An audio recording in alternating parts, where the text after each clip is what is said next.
He was at the event we had in Iowa, which is appropriate, John Deere, Iowa.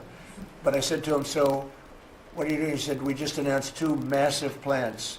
In fact, they're going to have one plant for excavators. And he said, there hasn't been an excavator built in this country in 50 years or something. He said, they're taking it out of Japan and they're moving it into the United States. They're 2 very big plants. And I said, so why are you doing it? He said, because of you and because of tariffs. I said, if we didn't have tariffs, would you be doing it? He said, absolutely not.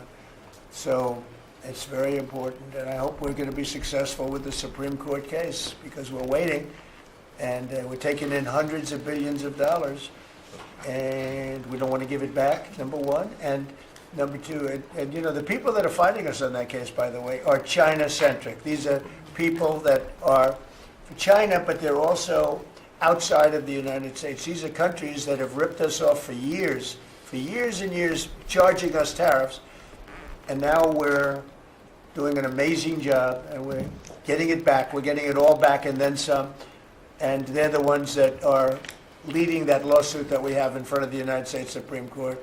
So it's a very important lawsuit for our country, and hopefully it's going to work out. We're waiting a long time, but hopefully it's going to work out. We've taken in hundreds of billions, even trillions of dollars, and certainly we've taken in trillions of dollars of, you know, a big part of that $18 trillion that's coming in is because of tariffs. They're coming in, they're building because they don't want to pay the tariff, and the tariffs are very, you know, steep. They could be much steeper. You probably saw I put out a truth today, and the tariffs could be much steeper. We've been actually very nice about it. But even being nice about it, we've taken in hundreds of billions of dollars, and honestly, they've given us tremendous national security. The power that we have because of that, they have given us tremendous strength and national security. Go ahead, Stephen. Yes, sir. And the IEPA power you used on the tariffs, as you said, we're bringing in tens of trillions of investments. The tens of trillions of investments turns into factories construction, which turns into factory jobs, which turns into consumer spending.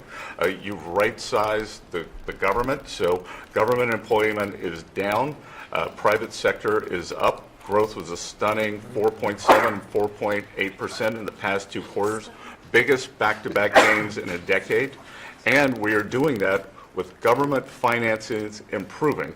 So that will bring down the borrowing costs, the calendar year budget for 2024, 7% deficit to GDP, highest when we weren't at war, not in a recession, all the way down to 5.4% and getting better.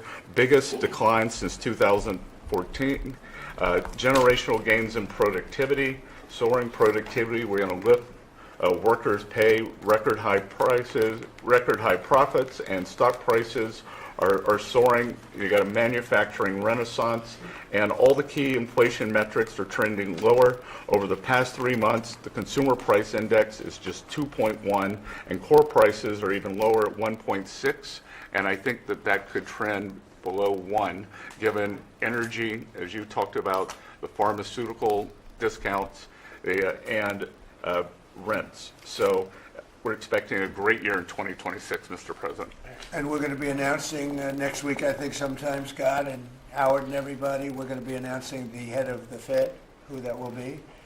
And it'll be a person that will, I think, do a good job. We're paying far too much interest in the Fed. The Fed rate's too high, unacceptably high.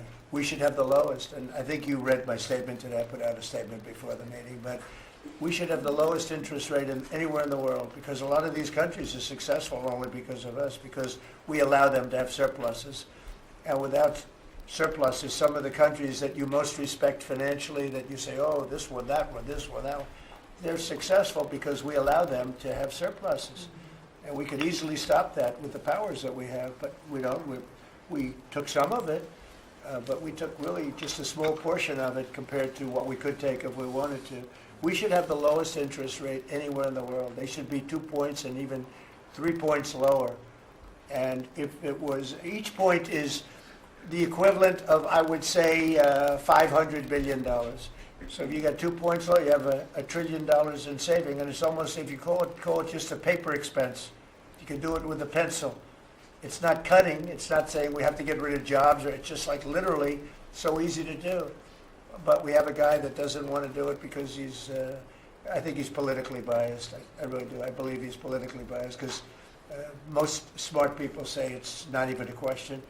But despite that, we were able to bust through. It's like busting through a wall. We're able to bust through a wall, and we have the kind of numbers that Scott and Howard with the steel and other things talk about. What would you say, Howard, in terms of how we're doing, generally speaking? Great businessman, very successful guy. He's doing a really good job. What would you say?